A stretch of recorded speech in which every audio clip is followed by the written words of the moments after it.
All right, looks like it's 6 o'clock now, so I'm going to go ahead and get started. Would you guys mind coming off and putting your camera on just so I don't feel like I'm talking to myself? I want to make sure we get some good engagement and everything. Can you guys hear me? Can everybody see the Zoom? Everything good? Hello?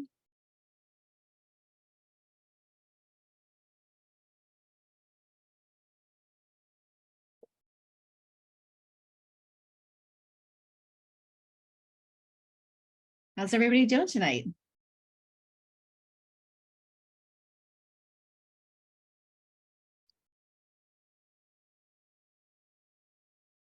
Good, and you? Good, good. Just want to make sure everybody can hear me. You can see the screen. Yes, we can hear you. Good, good, good, good. So, so where's everybody from? I see some unfamiliar faces. Lauren, you're from our market center, right? Where's everybody from? If you're not from KW Legacy. Gateway. Hi, Huh? Gateway. Nice, nice, nice. We got some more people coming in. Trying to remember to click. Got more jumping in. All right. I'm going to go ahead and get started. My name's Kirsten Sitnick, and I'm with Keller Williams Legacy in Towson. Some of you I know. I am an agent. I'm also a coach at Legacy. I'm a tech trainer. If you're at our location in Towson, you'll take a bunch of command classes with me. I'm also a labs advisor, and what that means is that I get to test out command before it kind of goes out for everybody else. So that's kind of my background with Keller Williams. If you all don't mind coming on video, hi. I would love it if you turn your camera on just so that we can have more interaction. It'll just be much more fun if we're all talking to each other, and I really invite you to just if you have something to say, come off of mute, you can raise your hand. It's, sometimes I don't notice it. So if I don't, just feel free to unmute at any point. That's totally fine. How's everything gone so far with the classes with Ignite so far? Any ahas, any comments, anything you got from it that you can share?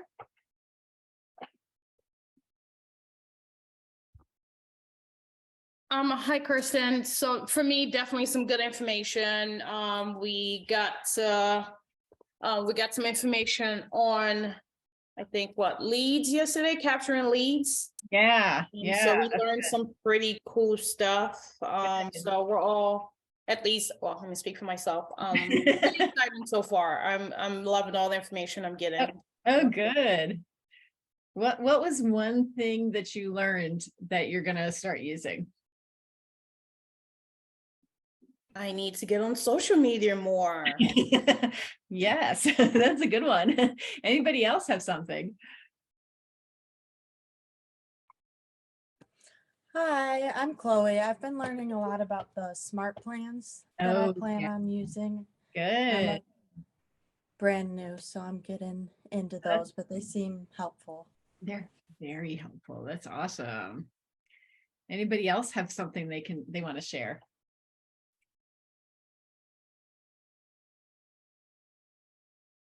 No, is that off? All right. Yeah, well, we'll go ahead and get started then. And again, my name's Kirsten. I'm with Legacy. Feel free to just jump in anytime if you've got something to say. And I certainly appreciate anybody who can come on, turn their camera on so we have a conversation instead of just me just talking to a blank screen. What we're going to get into today, last time you worked on capturing leads. And what we'll be talking about today is keeping those leads, following up with those leads so that at the point where they're finally ready to buy or sell, you're top of mind. So that's the real big topic of today. In your workbook, this is actually 2 sections that we're going to go over tonight. So sections 10 and 11. So you've got, it might seem like a lot, but it kind of all really well fits together. So that's where we're going. Just from a housekeeping standpoint, we'll take a break somewhere in the middle, just a quick 10-minute break so everybody can have a chance to get a drink or whatever you need to do. Yeah, good. Well, I'm looking forward to it. I'm going to put my info in the chat in case anybody wants to contact me. I'm putting it in right now. Okay, here we go. That's in the chat, my phone number and everything, just in case you have any questions. I'm happy to talk if anybody has something. All right, so you've already kind of worked on being the real estate expert of choice. You've already worked on prospecting and marketing to generate leads. And tonight we're going to be talking about how to capture those leads, like how to keep following up with those leads. This class could be you could do this for a whole day. So it's kind of a shortened version that we're doing today, but there's some really good stuff in it. Let me just switch my side right here. All right. So you've already talked about being the real estate expert. You've already talked about lead generation. We're on this lead follow-up section. Really, really important stuff. Okay. I'm just going to kind of go through. All right. So what is lead follow-up? Any thoughts that you've had so far on any leads you've gotten? Has anybody had a lead that was like ready to go right away? As soon as you talk to them? I'm not seeing anybody saying yes so far.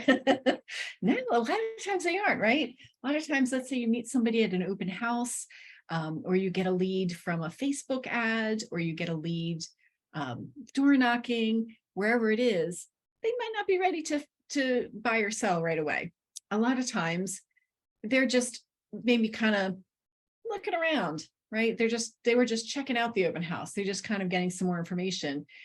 If you continue to follow up and continue to stay top of mind, then you're more likely to be their real estate agent of choice as soon as they get to the point of where they're ready to make a purchase or ready to sell a home. Okay. This little graph here, you've got this in your guide as well. I'm going to be skipping pages fast. It's the life of a lead. If you take a look at it, most people on average in the United States move about every 7 to 10 years. Okay, that's sort of the average. Now, what would you think if you got a lead right at the top of one of these humps, right if they just bought a house? Any thoughts? What would you think about that lead if you got it right then after they had just bought their house?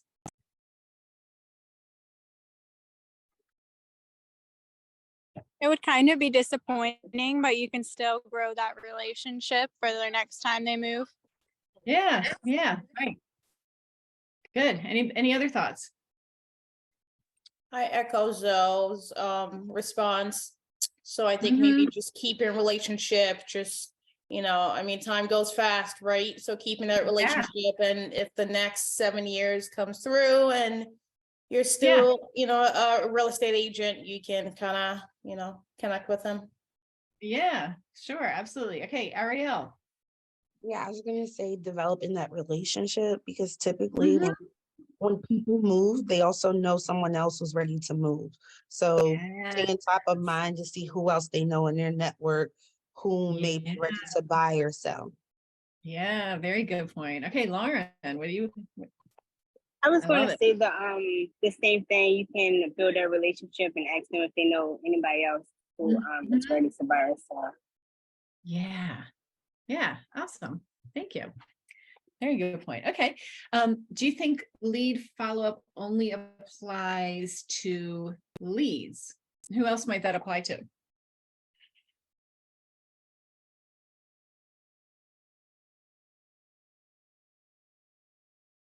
Our sphere. Yes, love it. Your sphere, exactly. Yeah, so when we're talking about lead follow-up, not only talking about those strangers that we've met, we're also talking about people that we know, right? They also are in that same boat of moving every 7 or 10 years. All right, all these people that you have in your database, do you think you're the only real estate agent they know? Probably not, right? They know a lot of other real estate agents. And so what is so important about lead follow-up is for us to stay top of mind so that when they get to that point, if you're looking at this graph, the top of it is when they move. If you go down, that's when they are thinking about moving. The very bottom is when they actually do buy that new home. Okay, so we want to stay top of mind so that when they're at that point, you know, they're ready to go, and we're the first person that they think about. It's funny, the research from National Association of Realtors has that of 73% of buyers, 73% of buyers go with the first agent that they talk to. And 82% of sellers go with the first agent they talk to, which is surprising to me, I think. What do you guys think about that? Oh, I see Lauren in the chat says about struggling with that. Yeah. Yeah. It's hard to follow up. It's hard to remember to follow up. Yeah. So with that statistic of most people going with that first agent that they talk to, that's why this lead follow-up is so important. And it's, I'm going to mess up the number. I'm just making up a number, but something like around, I don't know, it was somewhere in the high 80s or something like that % of people don't even remember the last agent they bought their house with. They say when they're surveyed that they would use their same agent again, but they actually don't remember who they were. They don't have their contact info anymore.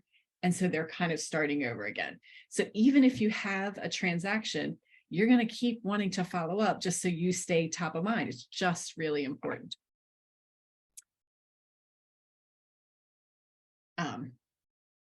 All right, so this is sort of a framework with it. All right, we have those possible business. Some of that's going to turn into probable business, which then turns into profitable business. All right, would someone read this one out for me? I'll call on somebody if nobody volunteers. All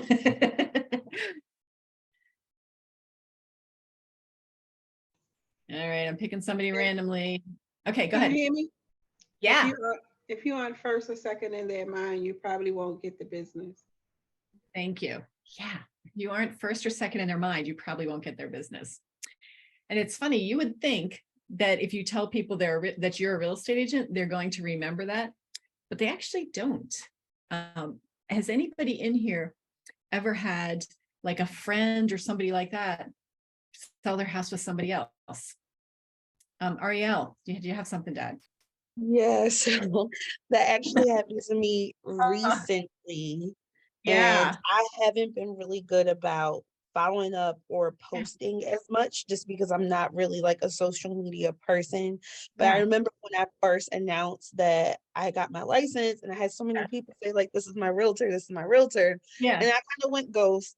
And then last week I saw a friend of a friend who I thought that we were close with. She bought a house with someone else. Oh.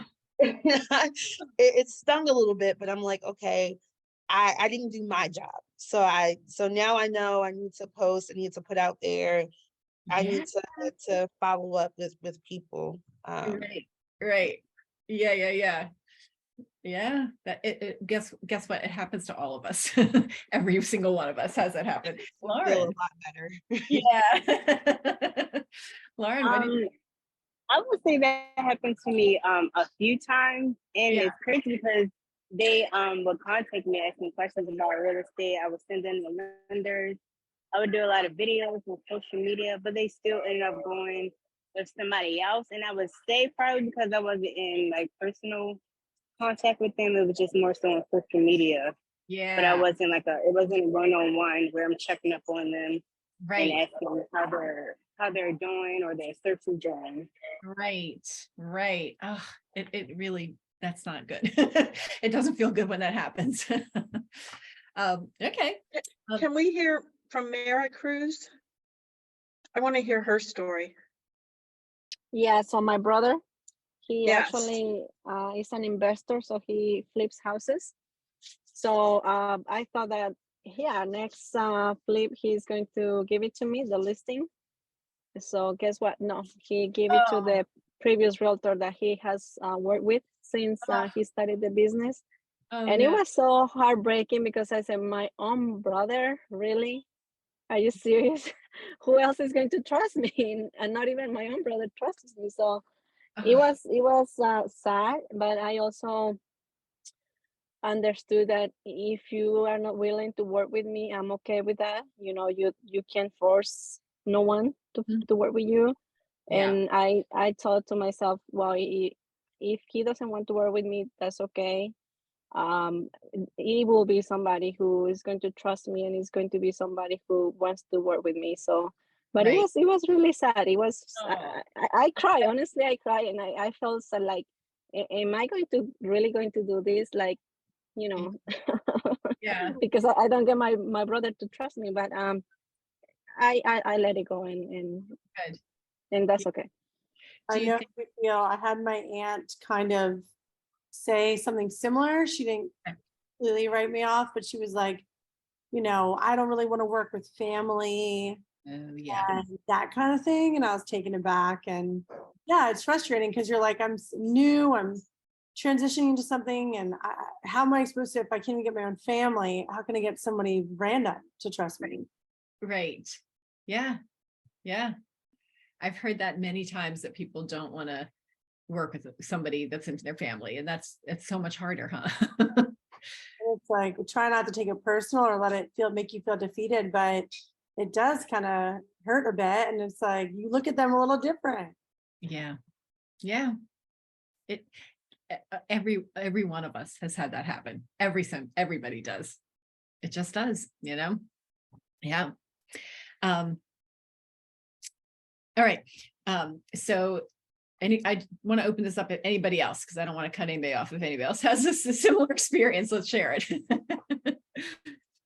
Lauren, did you have your hand up? Do you have still something, or is that just from before? I'm sorry, I'll put it down. Oh, okay. I still see it. That's all. All righty. So, Dawn, go ahead. I had friends that say they don't work with their friends, they don't do business with their friends. And Yeah. I'll say, and people, but yet they will call me and ask me for advice. Right. So I didn't like it. Yeah. Yeah. What did you say? That's frustrating. It is frustrating. One girl called and I was like answering her question. And I was like, why didn't you call me? Oh, I don't do business with my friends. And another girl, her daughter was buying a house, and she was like, well, you weren't an agent then. I was an agent then. I think part of it is too, they don't want us to know their finances. Yeah. And I kind of understand that, but I don't know. Yeah. Yeah. No, happened to me. It's happened to me more than once. Well, I think Dawn really hit on something, at least for me. When family says they don't want to work with family, but when they need emotional support through the transaction, then they call me. Yeah. You know, it's like, call your realtor. I want to say, call the person that's getting paid to support you. Right. You know, Yeah. but I don't. Oh boy. Okay, so we're going to get into lead follow-up today, because we want that to happen as little as possible. I see in the Choose My Buyer even asked me if I had a buyer for his previous listing. Oh boy. Because we don't want that to happen, right? So we'll avoid it as much as we can by making sure we're top of mind. And really, for your friends and family, you have to remind them every couple of weeks. You really do. They're going to forget. So this slide that I'm showing on the screen right now is really important. And did you see some of this before in the class last week? I don't want to repeat something if they covered it. No? We did. Okay. All right. Let's go. You said did not. Okay. All right. We did, but probably the person who said no wasn't here, but we did. You did. But you Okay. can go over. Mm-hmm. Okay. All right. So I'll just kind of briefly review it. Somebody is saying they can't see it. Can you see my slide? Leads 19 to connect. Yes, we can see it. Okay, good. Okay, good. Yeah, all I can see is it says KW Legacy Classroom has started screen sharing.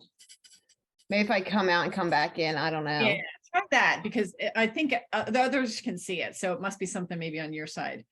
Okay, so if you talked about this a little bit, I still want to kind of go over it again, and we'll talk about some examples and things you might do. So leads, when we talk about a lead versus a contact, here's just as a reminder what that means. A lead is someone with whom you're just in one-way communication.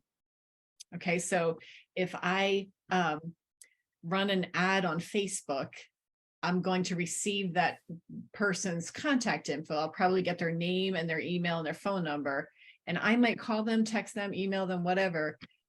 But if they're not responding to me at all, they're still a lead. Okay. A contact is someone that I'm in two-way communication with, and I have permission to reach out to them, and they're responding to me.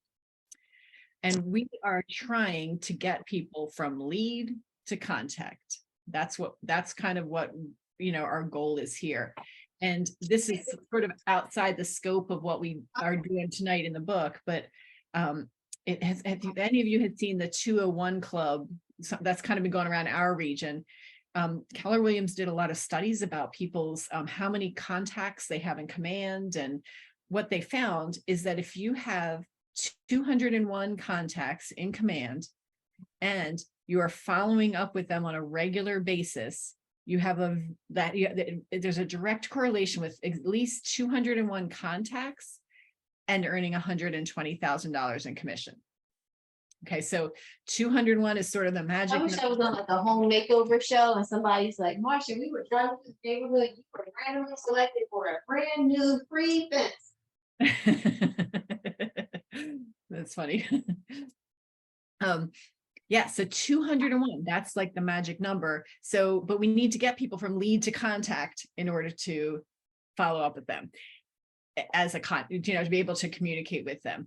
So the lead, we're going to do what's called 19 to connect. That means 19 touches each year. Is anybody doing something like this already? Ariel, what can you share? Sorry, what was that? Oh, did you have something to share?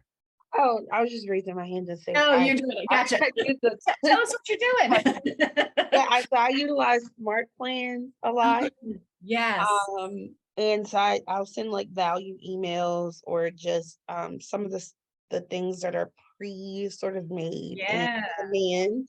And then I'll add my personal touch to it. And then I also I partnered with a lender. Yeah.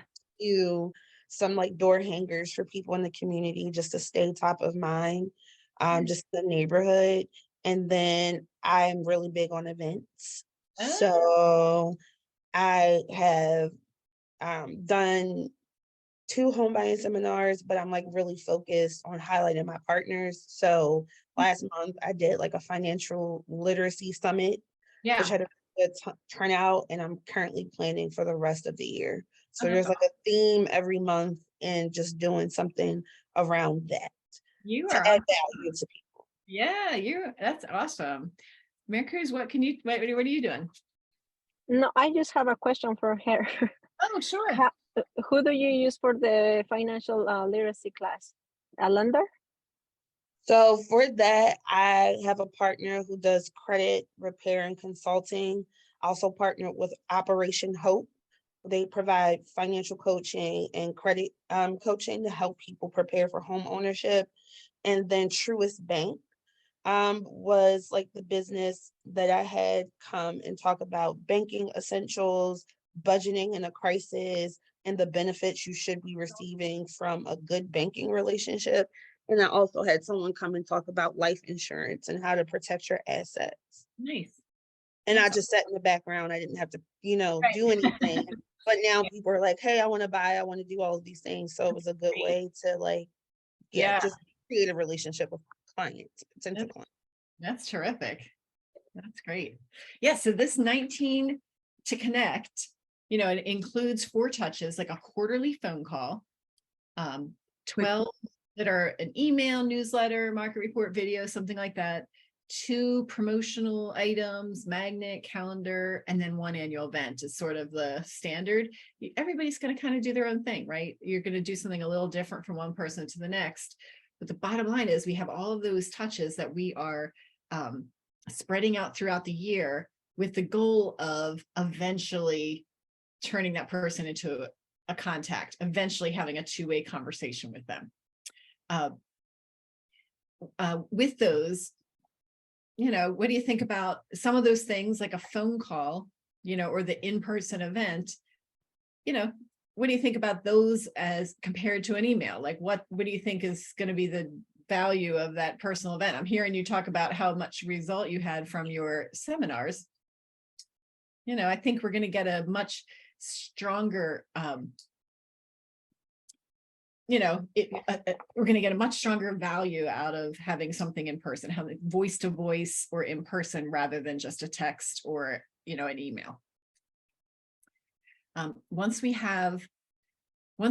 the one to cement just means a high value touch that solidifies that relationship. So once that person is, we're finally in a 2-way conversation, some people do a high value touch. Can you think of any examples of what that might be?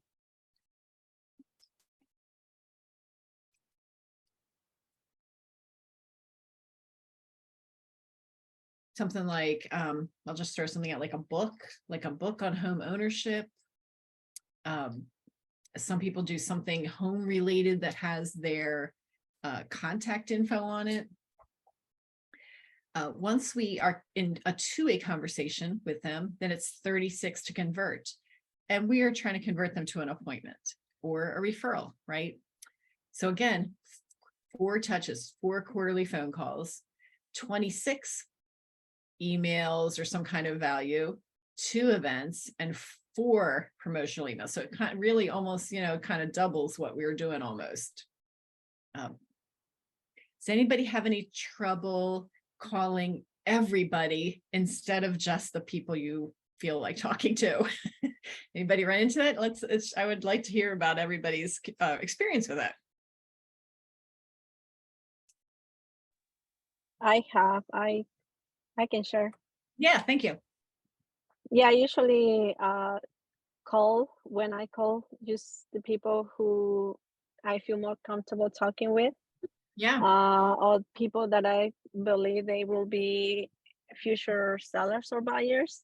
Yeah. So I skip, I skip people for sure because I think they never buy or they never sell. Right. Or they, or I don't like to talk to them. Right. Got it. Has anybody called somebody that they weren't expecting to get some business from and it turned out to be a good call? Well, actually, that happened to me. I was calling and I have skipped this person, many times before. And I said, well, I'm going to call him, just whatever.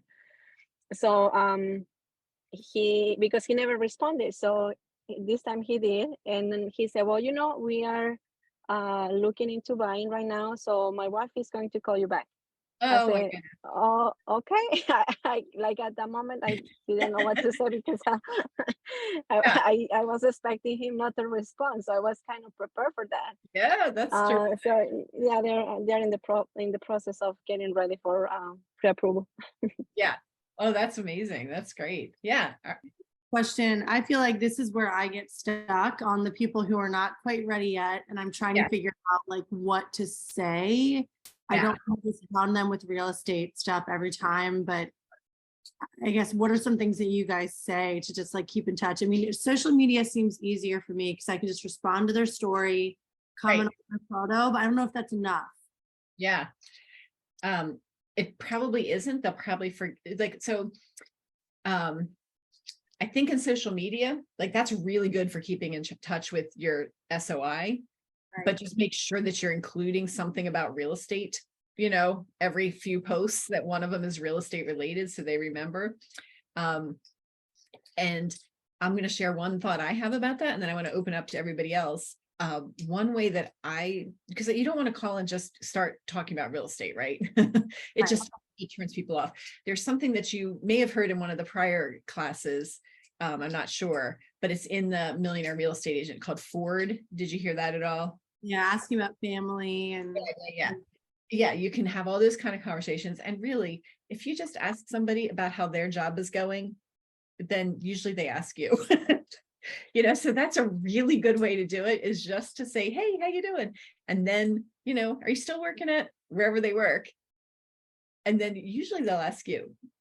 That's one thought I have. Who else has a thought about that? Because that's something we all run into. Anybody else have a thought? Mary Hughes, you have your hand up. Oh, I'm sorry, probably was from the previous. Okay. Yeah, Kim has something to say. Go ahead, Kim. Something that I've run into is people will ask me about like stuff or like a property, or be like, I'm interested in finding this, and then I find it for them, and then I send it to them, and then I follow up with them, and then they just don't respond. Like, and that's like, and it's just with one person that's just irritating me right now, because it's just like, don't ask me to find this stuff for you. Yeah. And not even like respond to me whether or not, like, he made a response saying, yes, I'm in, I like this. And then I followed up with him and they didn't respond. And then I followed up with him again and he didn't respond. I'm just like, come, you know what I mean? Like, why take, like I'm all about helping whoever is interested, or whoever wants to, but don't sit there and not waste my time. But, maybe, I'm looking at that, maybe when it's time, it'll come back around, but it's just, about the text thing. Yeah, I do that's what I did. I've been following up with him through text, because I'm just like, I think I'm about ready to just be like, okay, if he wants it, he'll come to me. I'm done messing with it, because he's just irritating me now. And I'm like, I'm not even playing with you anymore. So yeah. All right. Well, so each of these, I just want to talk about a little bit about using command. We're not going to get into command at all, but because that's my thing, teaching command, I want to really get into this. A lot of this can be leveraged through command. So first of all, in both of these, 19 to connect, 36 to convert, we have quarterly phone calls, right? So 4 times a year, we're going to call that person.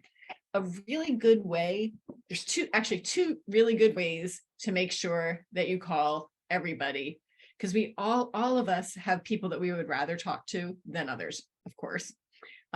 There's 2 really good ways to make sure you get to everybody on your database. Has anybody heard about DTD2? Has anybody, I'm going to put it in the chat just so you see what I'm saying. It's DTD2. Anybody heard about that? Yeah, I have a yes there. Yeah, it stands for Do the Database Too.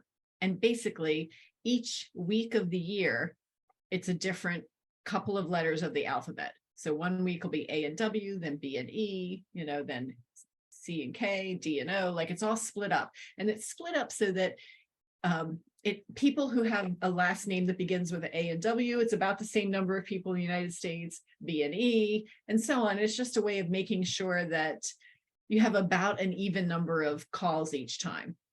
Okay, so you can follow that system. And if you want a sheet on that, I can give you I put my email in the chat. Just send me an email. I'll find it for you and send it over to you. I don't mind. The second way to do it is to use a smart plan quarterly call. So really, it's whichever one you like. I personally like the quarterly call one, because then I run my business just by having my to-do list show who I need to call in command. That's my preference, but really, whatever way is going to get you to do it is the best way to do it. So you either could use that DTD2 or use a quarterly call smart plan. And the quarterly call smart plan will just every 90 days give you a task to call them. So that would be a really good way to get that part, that quarterly call smart plan. If you put all of your people on a quarterly call smart plan, then you're going to get around to each person. Also, for myself, I make smart plans for monthly phone call, biweekly phone call, and weekly call, because as I have people who are getting closer to purchasing, I'm going to call them even more often than quarterly. Okay, 12 touches, monthly email or biweekly email.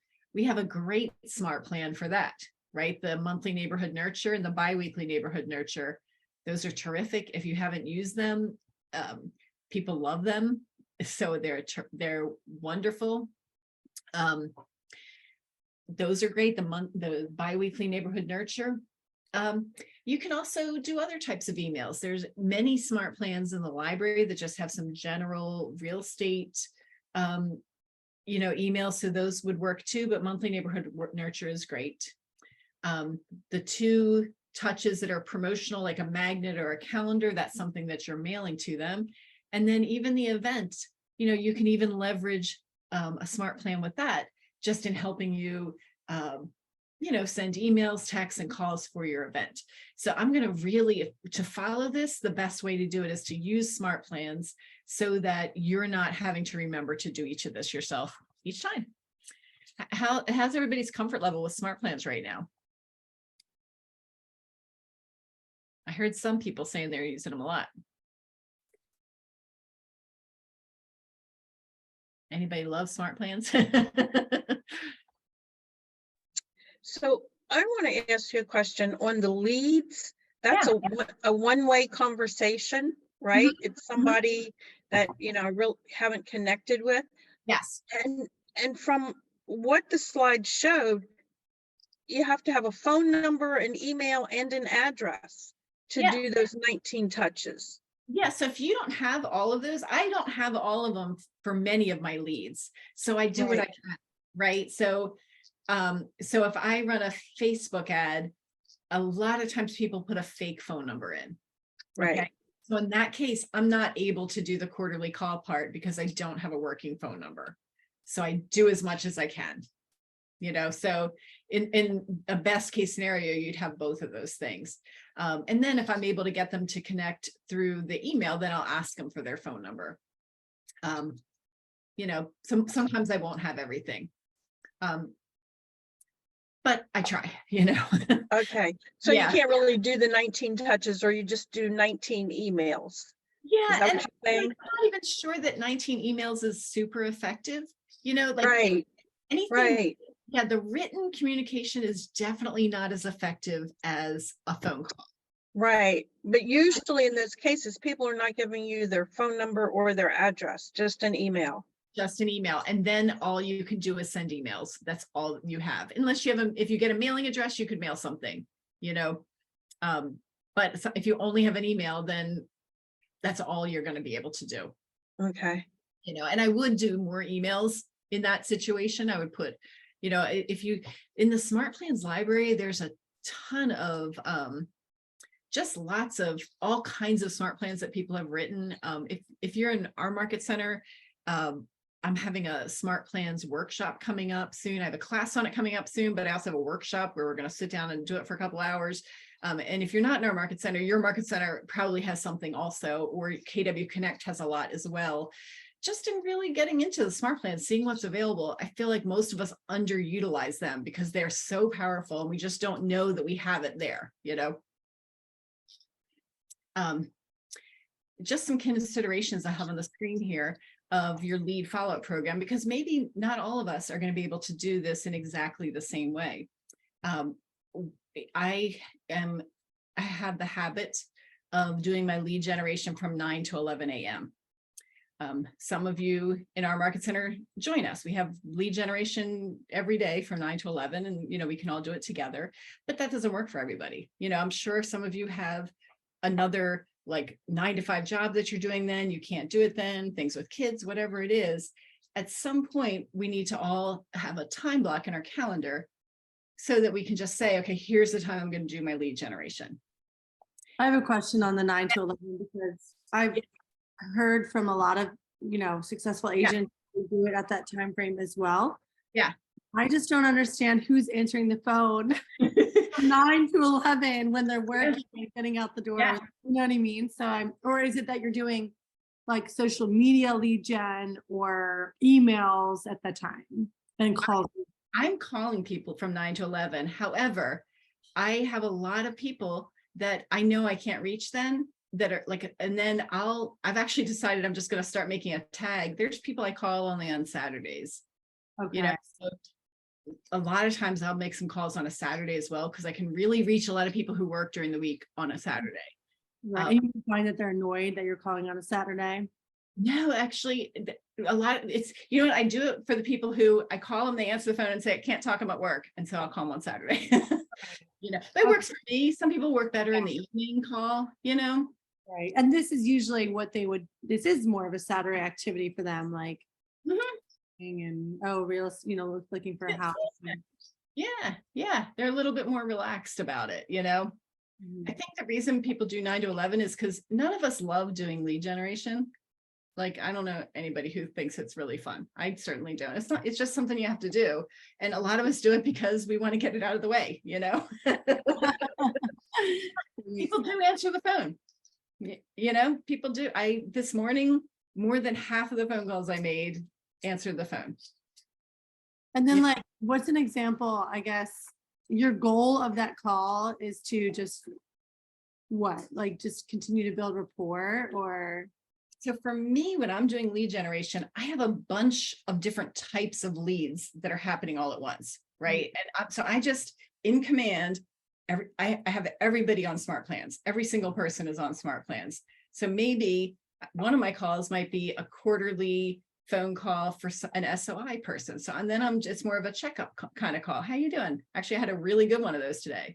But then my next call might be somebody who responded to a Facebook ad and I've never talked to them before, and I'm just trying to call them. So, you know, with that, I might look at it and say, oh, let me just try this one on Saturday. They've never answered the phone. And then I'll move that task to Saturday and just decide to call them then, you know, something like that. So I think it really depends, but my goal, I guess, would differ if I knew that the person, you know, was looking. Right. Motivation. Yeah. Now, what do you guys think about voicemails and texts? Like if you call, and this is a cold lead, or someone that you don't have a relationship with yet. Because I've experimented back and forth on, should I leave a voicemail, or does that prevent me from being able to call again? Yeah. I'll let everybody else share first, because I just shared, but then I'll talk. Anybody have thoughts? Okay. If they don't respond, I usually send them a text if they don't respond, and I tell them like, I'll call you back in, tomorrow or something like that. So they're prepared for my call. Yeah, that's a good idea. Or call me back when you get ready, something like that. Yeah. Carrie, I also echo, I think a voicemail is great because I think you have a lot of people nowadays that don't answer phone calls of folks that they don't know. So maybe leaving that voicemail might help, like, oh yeah, Carrie's calling me. Okay, it's a realtor, but also in the voicemail stating, hey, I'm gonna try giving you a call back. Yeah, that might help. Yeah. A heads up. Yeah, because I have thought like, oh, the voicemail, when sometimes to hear your voice, it makes you more human. Yeah. Sometimes when I leave a voicemail, I'll say something about I'll have a good reason I'm calling them. You know what I mean? I don't like to just say, this is the 16th time I've tried to call you. I'm not going to say that, but I might say a bunch of new houses. There's some new houses that entered the market recently in the area where you were looking, or something like that. Or something about lending. There's some more. There's some new loan programs out. I just wanted to talk to you and see if you wanted to hear about some of those. Or there's some, if I knew they're a first-time homeowner, there's some new first-time homeowners. So I just I figure out a reason that I'm calling them. Yeah. That doesn't mean everybody calls me back. They don't, but some do. Someone had a question in the chat. Oh, okay. Thank you. Would you say it's better to casually mention you're still a realtor, or just bluntly ask for a referral? I would everybody else to chime in this. I think it kind of depends on that person, that you're talking to. That person you're talking to better, whether being blunt about it is better or not. I usually say that I'm, ask if they know somebody, but you kind of get, if you start with that with your circle, then it's not going to come across as well as if you've already had a conversation, ask them about how they're doing.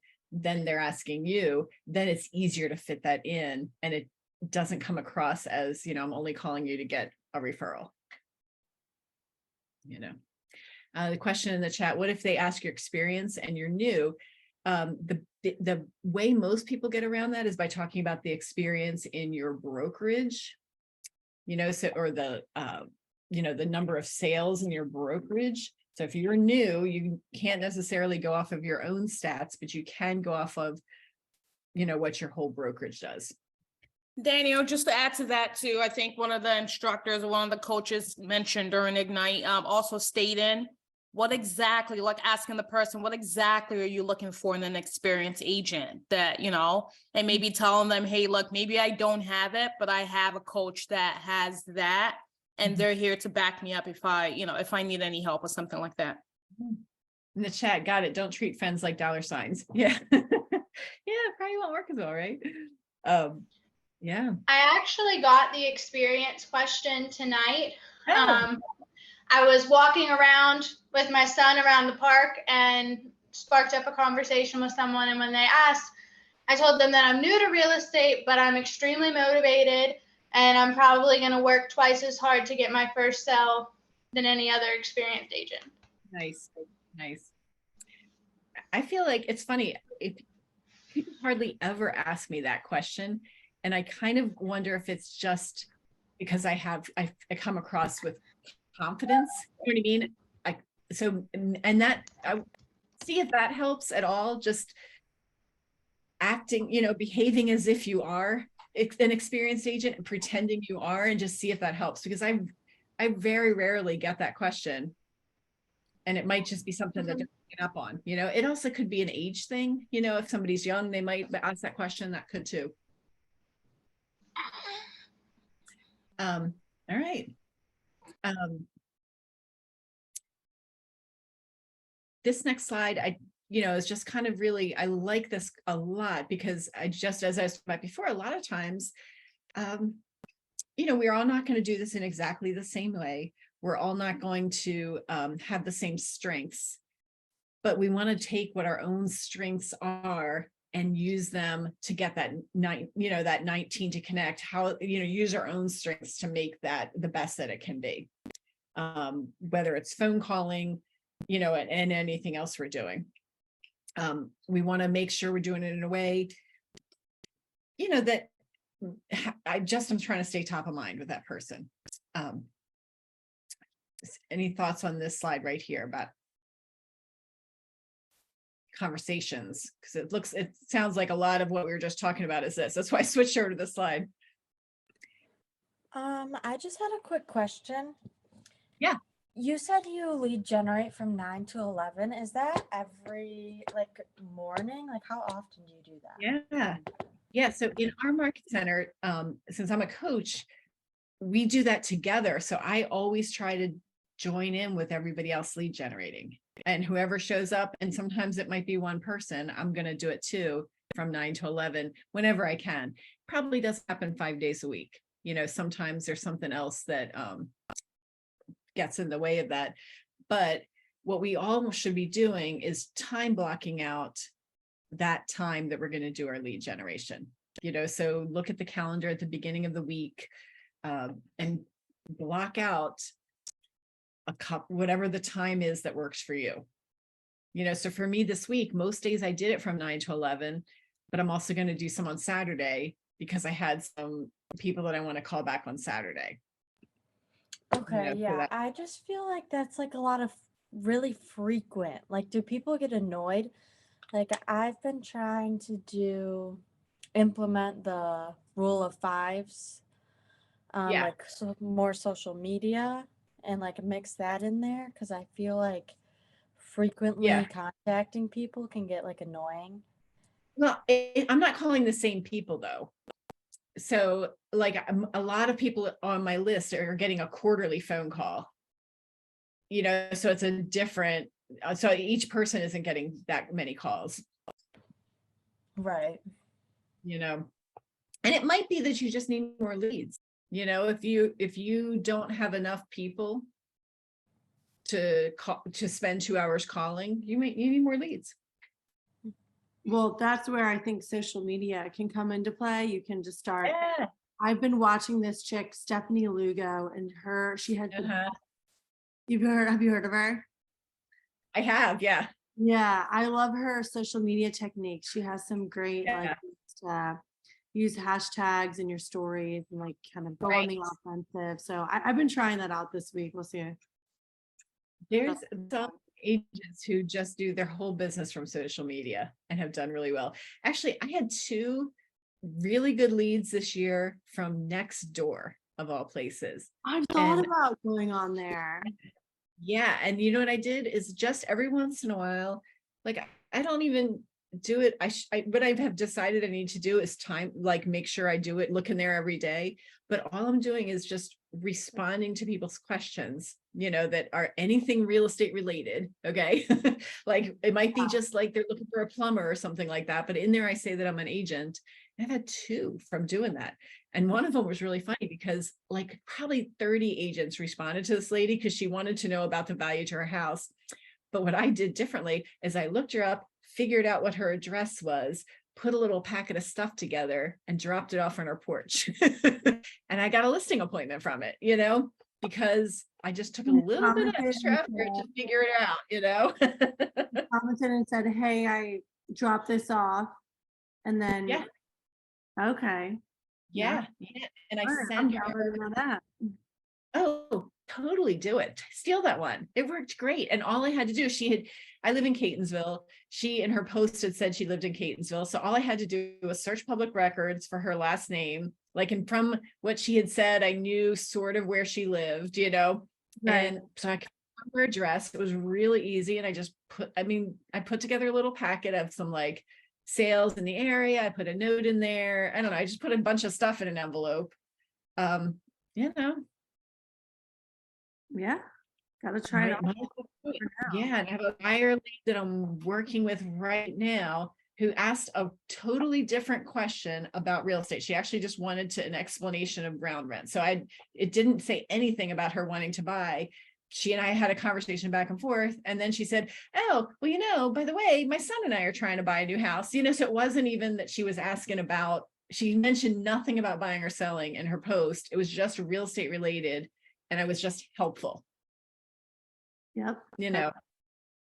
And then somebody else who just wasn't even part of the conversation, like visited my website and like they're in my command now just from clicking around. I only have their email, but just because they liked that post and then looked me up. So, Wow. it can be, you don't have to necessarily be, You have to be salesy about it. You're just, helping out, chatting. It's helpful. Yeah. Exactly. You never know. Yeah, and speaking to the people who are worried about their experience, that makes you seem more experienced, right? Because you've gone on there and just helped them with whatever there is, oh, sure, you need a plumber? Sure, I'm a real estate agent. I know lots of plumbers. Here's 3, right? So you've come across now as an experienced person. They're not questioning that because you just showed your value.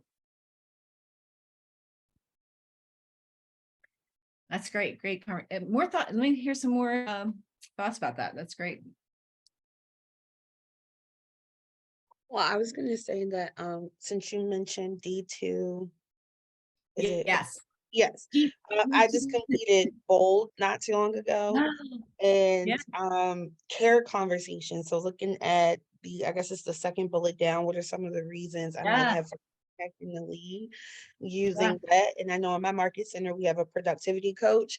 And so when we had that really bad storm, I live in Harford County, the winds were blowing. She's like, this is a good time to reach out to your neighbors, reach out to whoever was in the area and just say hey, just check in. I know the winds were rough. And then from that, people will sometimes tell you oh, I hate my house, or I can't wait to move. And then that's another way in.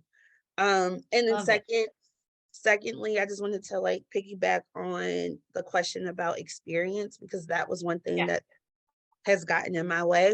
And I was speaking with another agent, and she was like, if you can just ask or answer the question with another question, because sometimes you might come across as being experienced and people want to know. So, or Yeah. you don't know the reason behind why they're asking. So back to being confident. Or again, Yeah. leveraging your market center. So really knowing what's going Yeah. on. So. What I loved about what you're saying about the storm and calls like that is you're bringing up a really good example of how to make a phone call where I'm not going to make them feel like I'm only trying to earn money from them, and that's with your sphere, that's the most important thing, or even neighbors, it's really super important. Yeah, absolutely. And then I just like the lead follow-up thing, I really want to emphasize the command part of it and using smart plans and, go to your market center. If if you're in my market center, come to me, but if you're not, go to your market center, you've got somebody there. Like I've had some, okay, those of you who take my classes already have heard the story, so sorry, you're gonna hear it again. It's just cracked me up. A couple of weeks ago, I was driving my car and like the phone rings and I don't know who it is. I don't recognize the number, but I just answer it. And this guy says, "Hey, it's Derek." And then he just starts talking about a house. I have no idea who I'm talking to. Don't recognize him at all. I just kind of played along, went through the whole conversation. And then when I got to the office, opened up Command and looked up his phone number. And it turned out he was somebody who had clicked on my Facebook ad months and months ago. And that whole time I had called him a few times, but he had never answered the phone. But Command was sending out texts and emails for me on my behalf. And based on that, he felt like he knew me enough to just say, "Hey, this is Derek." We had never spoken before. And what's so great about that is leverage those smart plans. All the time, people tell me, all these agents have called me, but I'm going to go with you because you follow up with me all the time. And it's mostly Command doing it. Most of the time, I just have really paid a lot of attention to the smart plans and been very careful to make sure that everybody's on the correct smart plan for follow-up for that type of lead. And Command does the wait for you. Like you don't have to do as much work if you use the right smart plan and just let Command text them, email them, and tell you when to call them, All right. I have a question for you. Sure. So when you talk about text, like what kind of information that you send them and how often? Because I have people who I only have their phone number, and usually I don't getting, they are not receiving like a monthly right. Yeah, they're not information from me. Correct. Sure. Yeah, they're not. They just can't. So there are some good smart plans in the smart plan library that have some good text things, but they will definitely miss out on some things if they don't have emails. You can take an existing smart plan that has emails in it and kind of convert it to one that's only texts if you want. So I've done that a lot of times, just so that they get something, because you do have those people, All right, I want to get our break soon. Just kind of switch to a couple of these things. We've kind of already talked about this, is to focus on value, is that I can't just come across and just always be asking for business. There's got to be value in what I'm sharing, right? Or I need to, if it's circle of influence, if it's my sphere, I need to just express, that I'm just calling about them, make it a more personal thing. I want to come across as just, a friend to friend, human being, rather than I'm always trying to get, always asking them for business. It needs to feel more personal or valuable, right? That the information I'm giving them, something that they're going to be able to use. I'm telling them about something in real estate. I'm telling them about a loan. I'm telling them about the housing market. I'm giving them great information, and then it's going to be more interesting to them. A big one for that is the smart plan with monthly neighborhood nurture. It's huge. People love it. I have a lot of strangers on that. And when you put people on that smart plan, if they are clicking through in the houses, you can see which ones they're clicking through. And then they're engaged, they like your email. You're going to get a much better chance of them answering the phone if you call them and they are seeing your emails all the time and they think that they're helpful. Here's some good examples of questions for lead follow-up, right? What are you thinking? What are you thinking about buying or selling? Why are you thinking about buying or selling? Tell me more. What will that do for you and your family? Getting them talking.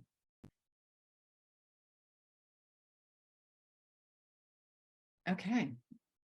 Any more ahas before we take a little break? I love all the everybody chiming in. All right, here's where we're gonna pick it up right here when we get back. It's 7 o'clock now. We'll just take a quick 10-minute break. Just, leave your Zoom open so you don't have to get all the way back in. You can just put your, turn off your screen if you want, and we'll be back in about 10 minutes. Bye, everybody. See you in 10.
Recording in progress.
All right. All right.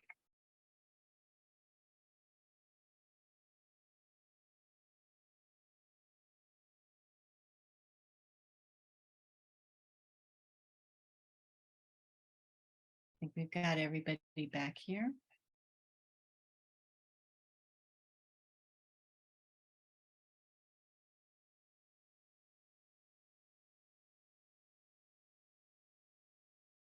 All right, let's go ahead and get back started again. Hope everybody's back. So lead conversion process. So here's what we're talking about now. We're kind of move on to the next thing. And basically what we're trying to do is we're saying here that, sorry, I got on there. We're capturing leads, we're connecting with them. So I go from capture to connect, and then I'm trying to get to cultivate or close. And I love this quote on this slide: consistently getting every possible appointment from the leads you generate isn't complicated, but it does require preparation, practice, and purposeful action, right? So what we're really just saying here is that in order to make this work, in order to get our leads to turn into contacts and our contacts to turn into appointments, we're going to need to continue to follow up. Okay, we're going to follow up regularly to get them to that point where they are ready to connect with us. And we've talked quite a bit about, you know, there's a lot of problems that people are having. A lot of us have a struggle with doing the lead generation. A lot of us don't enjoy doing the lead generation. You might be running into people who are questioning whether you're experienced enough. You might be feeling like you don't know exactly what to say, you know, and I would just encourage you to just keep doing it anyway. And consistency is really the key. If you were to just commit to trying that lead generation, trying that, you know, 10 hours a week of lead generation, I think you're gonna, if you actually do it, you're going to see results.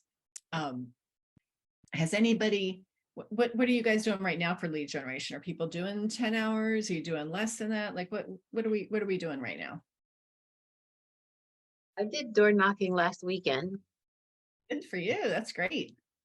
And I made phone calls yesterday.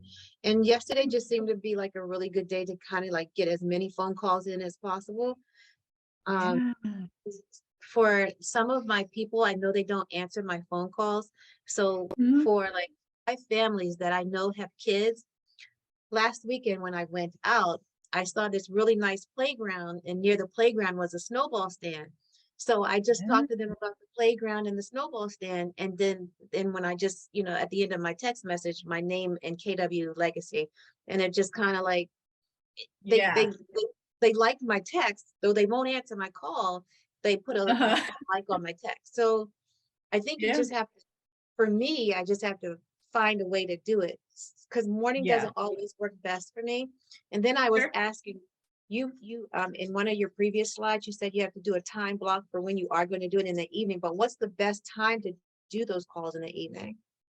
I mean, I think it's just going to depend for different people. So I just do what I can, I just, because not everybody's going to be the same, right? Some people, if you call them during dinner, it's a really good time to reach them. Some people, if you call them during dinner, they're not answering, So it really, it's going to vary from person to person. But maybe you can try, if you're varying your schedule, you're going to see what results you're getting, What do you think is a good evening cutoff time for making phone calls? I personally don't do it very late, but that's just like, I know other agents who do it until like 7 or 8 o'clock at night. I don't, just because it just doesn't suit me. I'm really done by the end of the day. So it's probably more about me than anything else. I think there are some people who will answer the phone pretty late, so it's really going to vary from person to person. I personally don't do it past like 6, but other people do. So I don't want to say that they're wrong, I wanted to add that as a dual career agent, it's very hard to make calls during the day. I don't ever tell people that I'm a dual career agent. Just because I don't want them to think that I'm not available.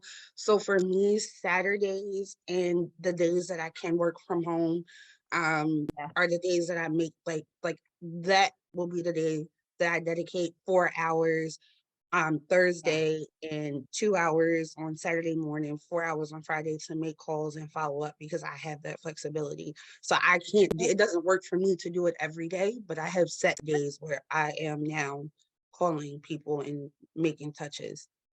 That's perfect. Like that, what you're doing is great. You've got your time block, you've got your 10 hours in, and you're fitting it around when you can do it. That's great. I love it. What else? What are other people doing for their 10 hours? Anybody else want to share? Nope. Okay. Is anybody tracking? Okay, I'm going to skip ahead to a couple things. I think you're going to find that different types of leads have a different answer rate. You know what I mean? So in other words, if you're calling people in your SOI, they're more likely to answer the phone because they know who you are, right? Not too hard to get them to answer the phone. If you're calling strangers, if you're calling expired listings, for example, it might take you a while. You might call 20 before somebody finally answers, right? Anybody else experiencing that? I'm getting into this because we're going to be talking about your lead conversion rate. And I just really want to say up front that your lead conversion rate is going to vary based on different types of groups, So we want to talk about converting a lead to an appointment. So I want to get them to a contact and then get to an appointment. And then I'm going to try to improve my conversion rate. And keeping track, improving my conversion rate. In order to do that, I'm going to need to be able to track it. Okay, so let's kind of go into these things. All right, so first I'm capturing a lead. I'm getting their contact info as much as I can for their, their phone number, their email address, whatever I can get. Here's some questions you can use to try to get that info. If I were to need to contact you, what would the best number be? If I found exactly what you're looking for, how would I contact you? Those are some examples. I'm going to add in another example that I'm going to use just for getting people's info that works great for me. You on your phone, you can see my phone right next to me, should have both 2 apps on your phone for Keller Williams. There's the Command app, and then you have the app that's for consumers. You want both of those on your phone. But one of the things that I do all the time is when you're talking with somebody, like say at an open house, just any random conversation, if you just keep your phone with you, right? I can, from my Command app or from the consumer app, I can say, well, can I ask them if I can share my app with them? I get into that conversation a lot of times because the consumer app has in it a affordability calculator. So if you're ever talking about mortgages or how much they can afford, you know, if they're gonna buy a house, how much their closing costs are gonna be, that's a great segue into sharing your app. And it's just if you in their app, if you just tap on your name, there's a link there to share my KW app. When you share that app with them, they're gonna then have to log in. And when they log in, because you shared it using your app, it's automatically going to be connected with you. That person's already going to go straight into Command, and it's going to bring in their email address and phone number. Okay, so that is a terrific way to capture that stuff. Just from those, a lot of you are sharing things about like meeting people and, you know, open houses or door knocking or walking around at the park near the snow cone machine. That's a really easy way to do it right there. Connection best practices, embed your value proposition in the conversation. You talked in the very beginning of Ignite about just figuring out what your value is, what your value proposition is. Find a way to include that information in your conversation. Just weave it in as part of it. I'm not going to be, you know, just coming off as all I care about is the, you know, my commission check. I'm just going to weave it in. But just get in there that I'm a realtor. Role play and practice conversations. Find some partners in your market center that you can practice with just back and forth. They don't have to be an expert for you to feel that practice and just say those words out loud enough times that they become natural to you. You know, when you start reading that, you're just maybe reading from a piece of paper. It sounds like you're reading from a piece of paper. But if you do it a bunch of times, it won't sound that way. And then we want to know the outcome we want before we even start having the conversation. So I know the thing that I'm really trying to get there, you know, I'm trying to get an appointment. I'm trying to get some information, whatever my goal is to get to that. Here's some connection questions. Okay, who are they? What do they want or need to do? Where do they want or need to do it? You know, so these are some things. If you are using questions like this, it's not just small talk. It's you're letting them know that you care about what they're trying to do. You're letting them speak and get across to you what it is that they want, and you're going to have a much easier time of getting that appointment if they feel like, you know, you're invested, you're involved, you're understanding, and you care about them.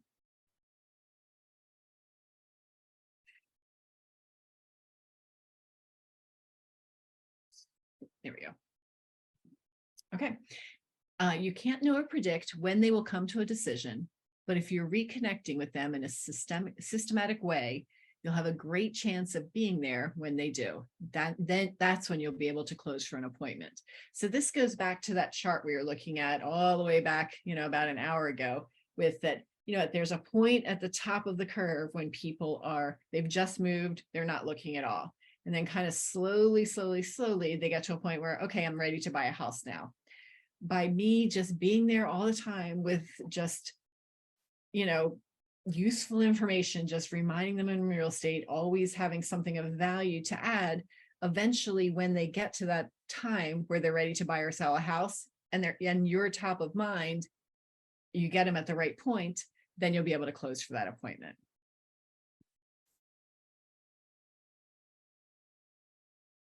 Okay. All right. When asking for an appointment, which format do you think is most effective? What do you think? Anybody have some feedback here? I like in person because I feel like I can engage more with the person. And then that would be my first choice. My second would be email or I guess text message. Okay. All right. Anybody else? I'm going to say my first choice would be in person as well. Mm-hmm. Kind of because it's harder to say no in person, you know? Love it. And then I'd try phone call after that, then text, then email. Okay. Yeah. Yeah. Anybody else? The least effective options are the ones that are in writing, like text messages and emails. since you're not in real time, you can't immediately answer a question. You can't respond. They can't see your, they can't hear your voice or hear your response. Phone calls and in person are definitely going to have the biggest impact. And I think sometimes when we're lead generating, we avoid doing the phone call and we just think, okay, I'll just text them instead. But you're probably missing out if you do that, because and there are some people who won't answer your phone, but try the call first, right? Because if they do answer the phone, you're going to have a much better chance of getting to that appointment if they're at that point, right? If you're just phone calling and they're not ready yet, it might be quick, right? They're not ready. They're not thinking about buying or selling. But when they are, we're top of mind, we'll be able to get that appointment. All right, will someone read this for me?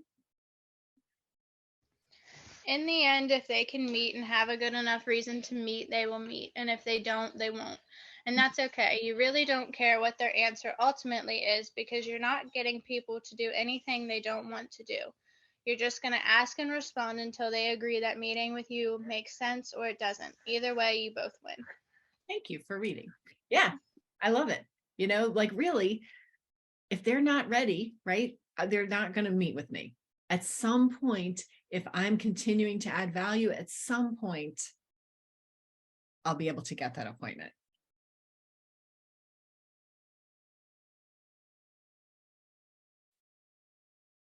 Okay. All right, conversion rate. This is going to take some tracking to figure out what your conversion rate is. And here's what we're talking about this.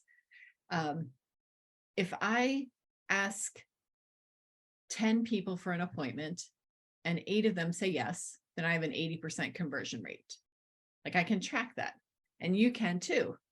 But it comes down to every day figuring out how much time you're doing a phone call, how many dials you make, how many conversations you have, and how many appointments you get. And, it just takes, it's a habit. It takes a while. I haven't always been very good at it. I'm getting a little bit better at it now that I made the decision to always track it. What would that do for you if you were able to, if you counted that? How do you think that would change things for you if you did that? You would sort of know your bar.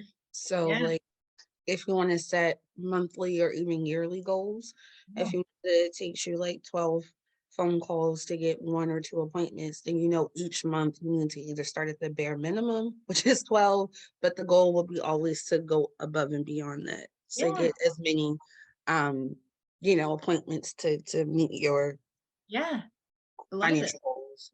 Right. Yeah. Who else has something to say about that? I echo what Ariella said. It gives you some kind of bar to measure your goals and to see where you need to improve, or maybe you need to keep reaching for the top. Yeah, very good. Has anybody started tracking like their calls yet?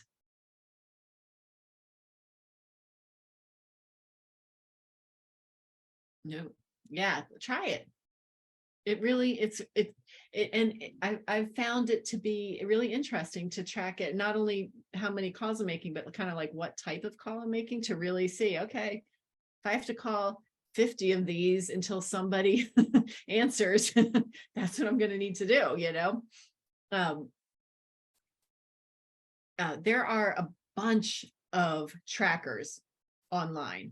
If you go to KW Connect, there's some that you can download. There's many trackers online. I see a couple people in the chat saying they're going to make a spreadsheet to do that now. That works great. It totally works great.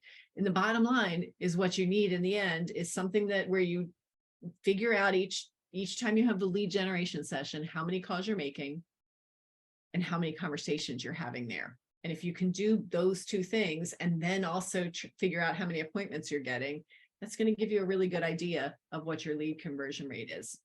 And then you're going to know, right? Has anybody done goal setting within Command at all? Has anybody played around with that? Okay. I have. Oh, good. Yay. We got one. It's really eye-opening. What did you find when you did it? Well, I find out how many people I need to contact every day, how many appointments, how many closings I need. So yeah, it is very helpful, but I don't follow that anyways. So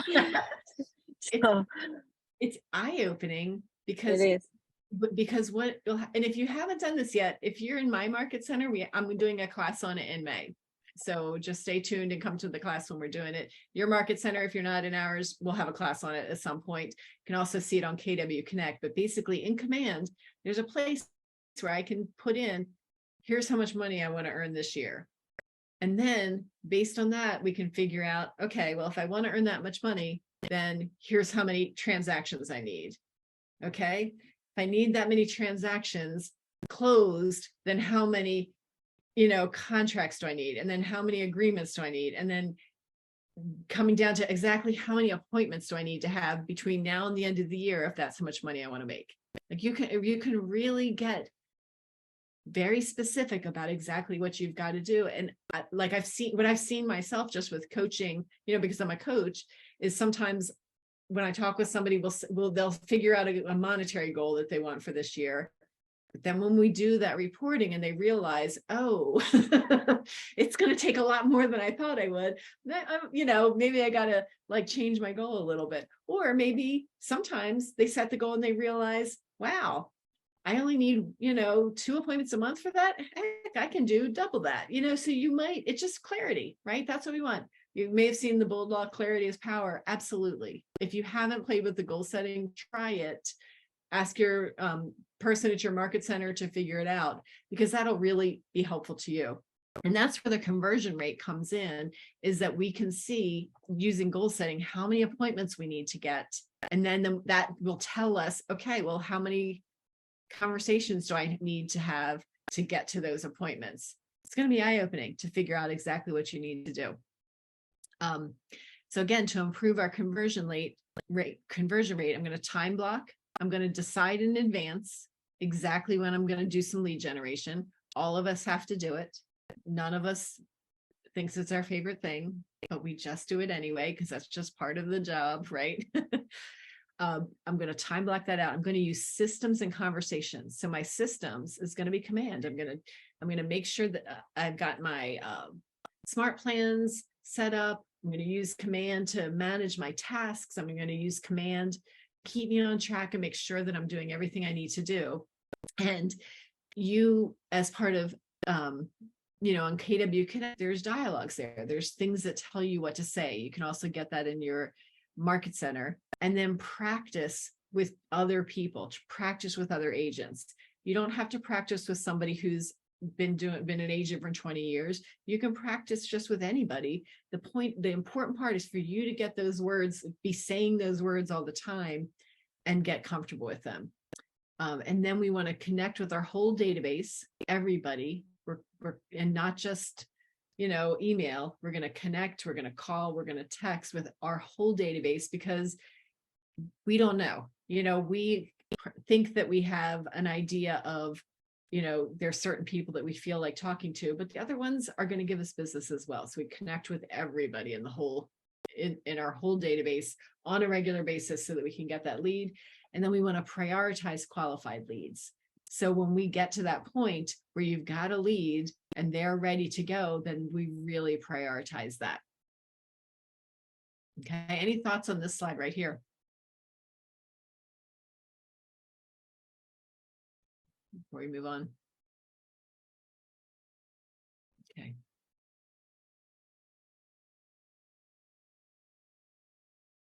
Okay, so that's the lead conversion model. Capture your lead, get the information, phone number, email, whatever you can get, connect with them to assess their needs and establish a relationship, cultivate, keep using that, use your smart plans, use the quarterly call smart plan, use monthly neighborhood nurture, use emails, use events, to cultivate them, nurture that lead until they're at that point where they're ready to buy or sell, and then close. When they're at that point, close and ask for the appointment. All right, what are some ahas there?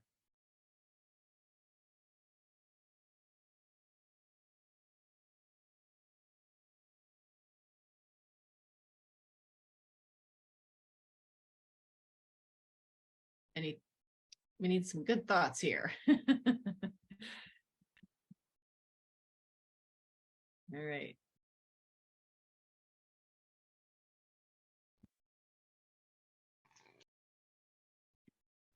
Looking for the slide I wanted to go to, sorry. All right, here we go. All right, you've seen this in some past classes, and this is a really great way to start. So how much have you talked about this so far in Ignite, the daily success system?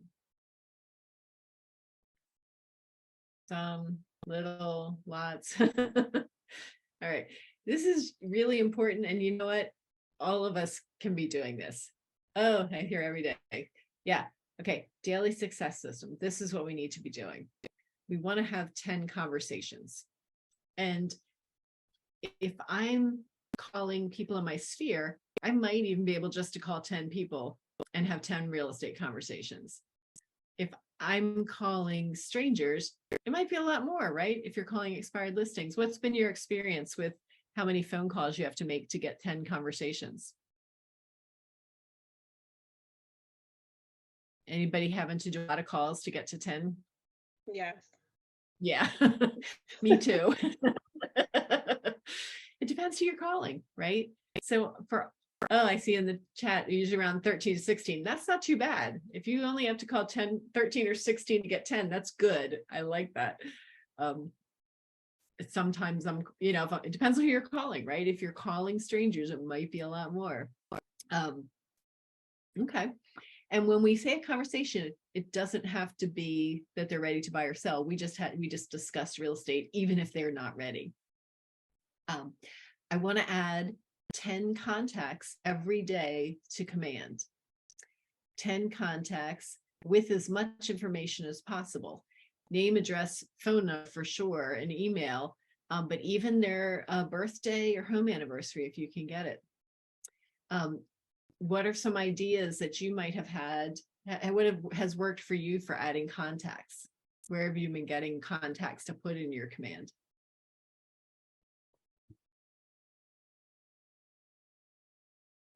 Some personal contacts in our phones, or just chatting with people. Nice. Yep. Anybody else have other ways of getting them? I feel like networking events is a good way to get more contacts in your Good. phone. I like it. I like it. Yeah. Who's doing an open house? I was just gonna say open houses as well is definitely a great one.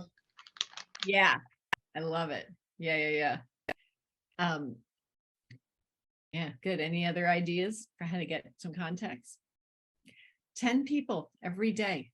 And then 10 people who are on smart plans so that you're following up. They're not just in command, but you're actually following up with them, calling them quarterly, they're on emails, all that kind of thing. Handwritten notes are great. Actually, I pay my daughter to do mine for me. She has great handwriting. 10-5-1 social media engagement. If you don't know what that means, it means like 10 things, comment on 5 posts, like 10 posts, comment on 5, and then send 1 direct message. Okay. And in addition, I would say, look at people's birthdays, do the happy birthdays. That's a great way to find the birthdays. And then other things. So a lot of this might happen outside of your, lead generation time. But if you are consistency is really the key. If you're able to just be consistent and do this every day, it will have results. If every day I'm doing these 10 things, and maybe if you're dual career, maybe you're doing it on just a couple days a week, maybe Saturday and Wednesday or whatever it is, get that time in every week and do it. It's going to give you some results. It's going to give you some results, and you're going to get there over time. Consistency is really the key. And time blocking it in there. Okay, any other comments on that part? Another bold strategy I see. That's right. Asking for referrals. Love it.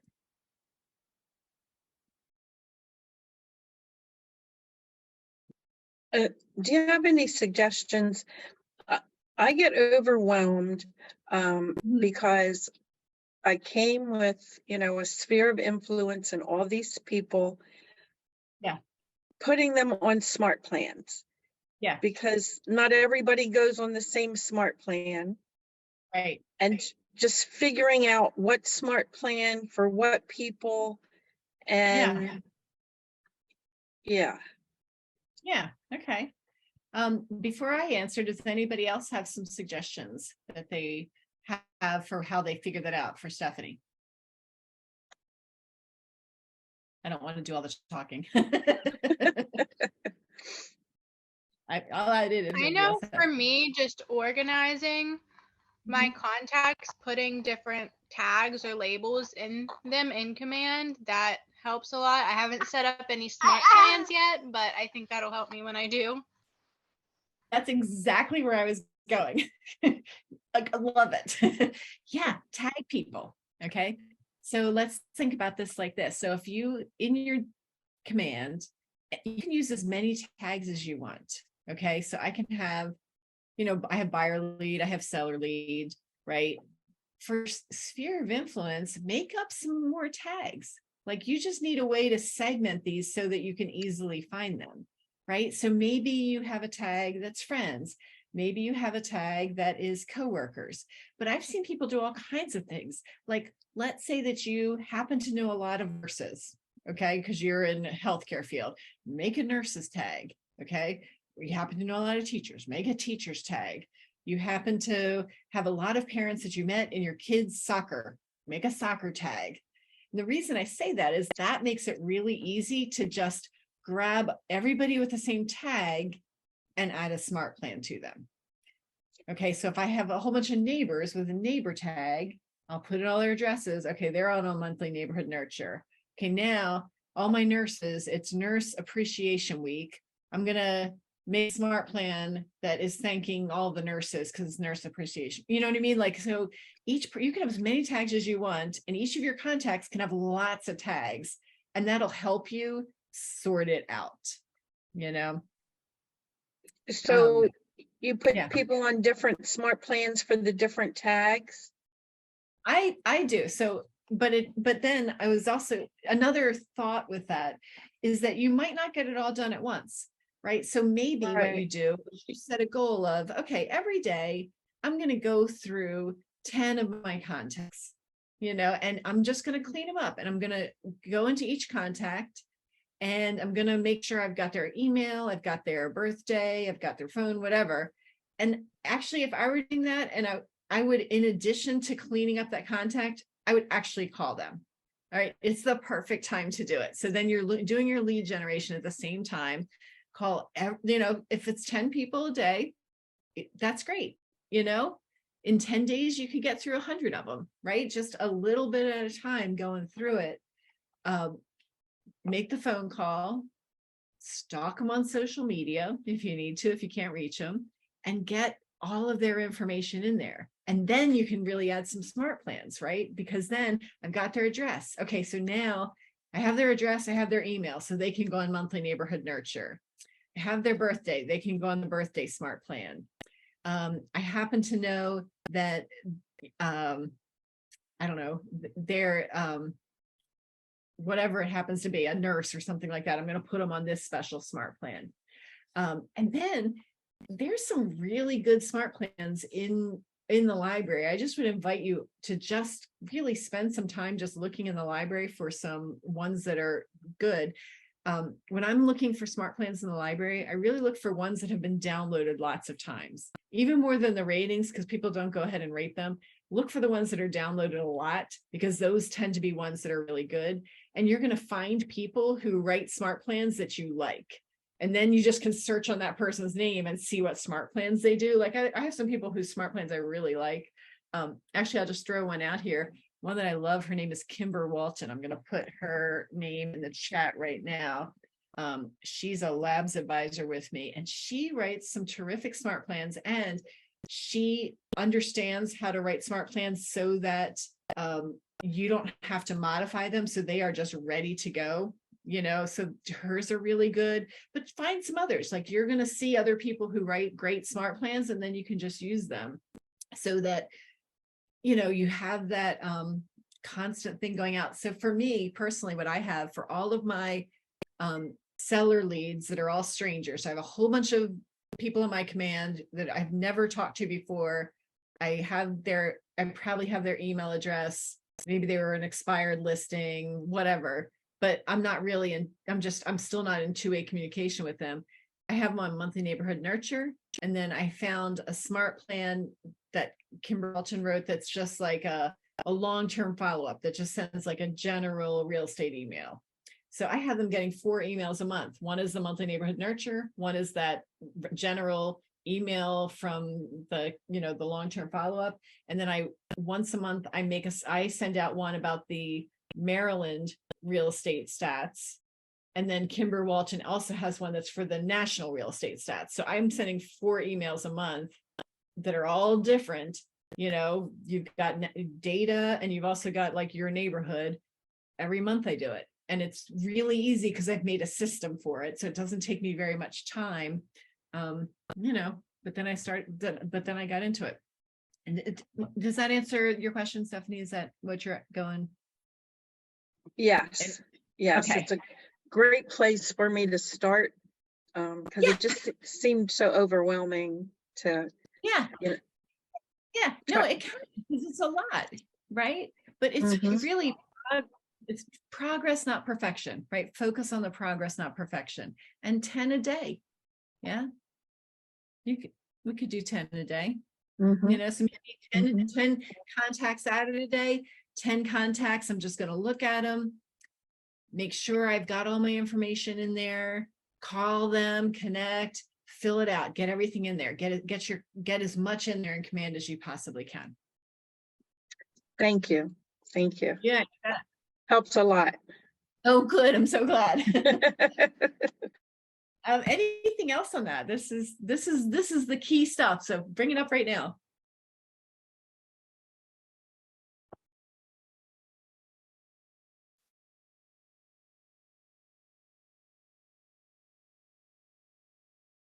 All right.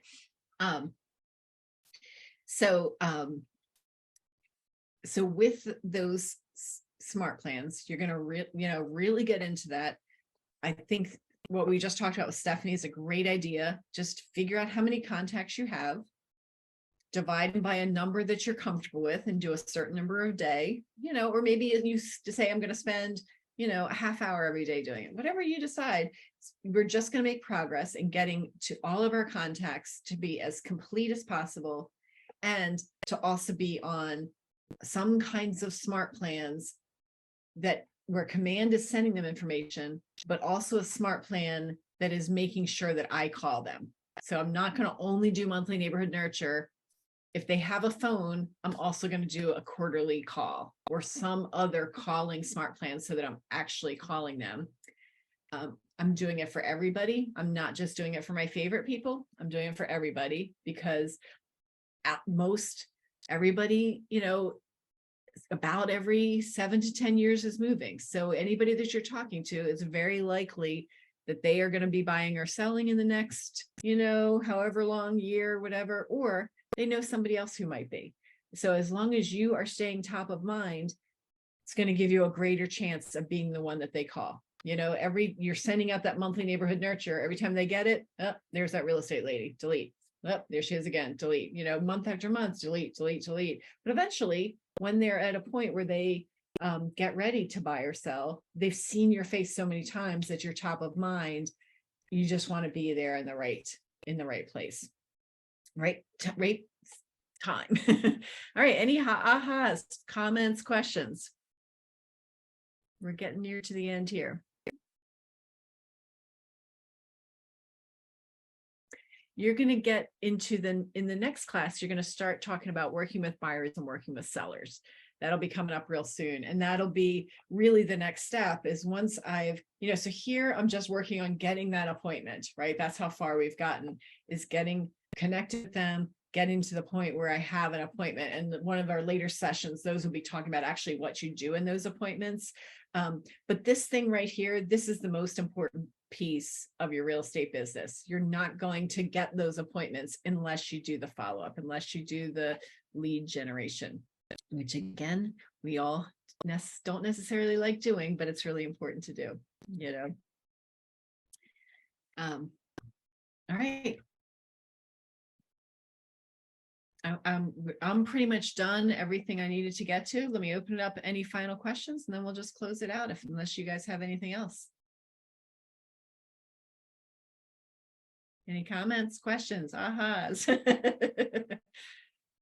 All right, let me do this. I'm going to put my info in the chat again, just in case anybody has any questions for me. If I have mentioned a handout that you want, please feel free just to send me an email and I will send it out to you. I'm super happy to share.